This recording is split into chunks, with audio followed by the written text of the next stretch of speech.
Yesterday we looked at the fact that there is power in wise words, but today we're going to take note that there is also power in evil words. Solomon makes the statement in Proverbs 11 and verse 9 that with his mouth the godless man destroys his neighbor, but through knowledge the righteous will be delivered.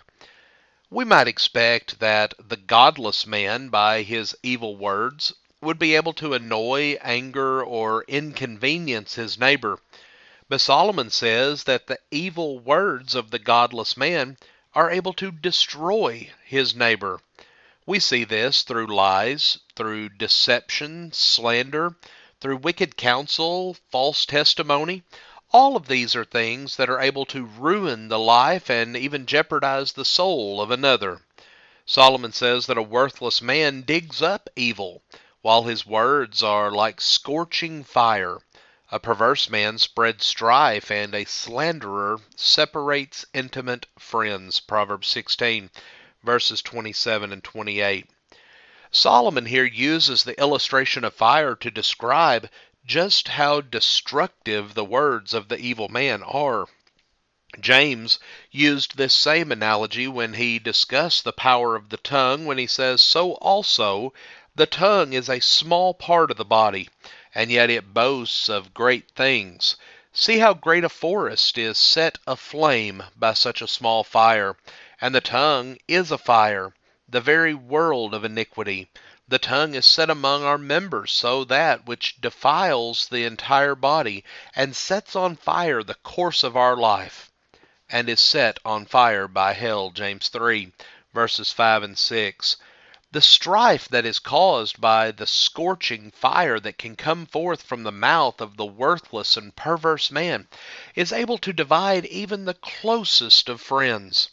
A stone is heavy and the sand is weighty, but the provocation of a fool is heavier than both of them. Proverbs 27 and verse 3.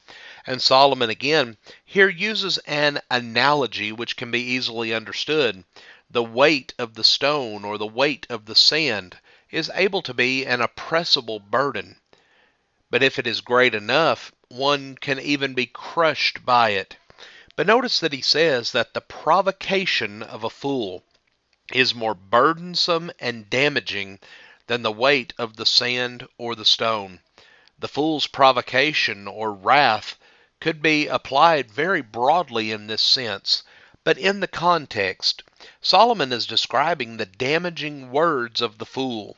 And in the verses before, he mentions boasting and praise that may come from one's mouth in Proverbs 27 verses 1 and 2. And he continues this thought by describing the damaging effects of a fool's words as he arrogantly uses them against others. Notice Proverbs 26 beginning in verse 20, where he says, "For lack of wood the fire goes out, and where there is no whisperer contentions quiet down. Like charcoal to hot embers, and wood to fire, so is a contentious man to kindle strife. The words of a whisperer are like dainty morsels, and they go down into the innermost parts of the body. Like an earthen vessel overlaid with silver dross are burning lips and a wicked heart. And he who hates disguises it with his lips, but he lays up deceit in his heart. And when he speaks graciously, do not believe him, for there are 7 abominations in his heart. Though his hatred covers itself with guile, his wickedness will be revealed before the assembly. He who digs a pit will fall into it, and he who rolls a stone, it will come back upon him. A lying tongue hates those it crushes, and a flattering mouth works ruin." Now, there are several points made about the power of words in this passage. First, evil words not only cause strife, but they sustain it. Evil words are the fuel to the fire. And just as a fire will die out when it has no fuel, strife will die out when there is no fuel for it, meaning the words of the contentious man. Second, words go down into the innermost parts of the body. They deeply affect the hearer and are not easily forgotten. Third, words are able to disguise hatred in one's heart, as the ugliness of an earthen vessel can be disguised when it is overlaid with silver. Fourth, the deceptive words of the wicked man are not only dangerous to the hearer, but will cause trouble for himself. And then lastly, number 5, a lying and flattering tongue is able to crush and ruin those that it hates.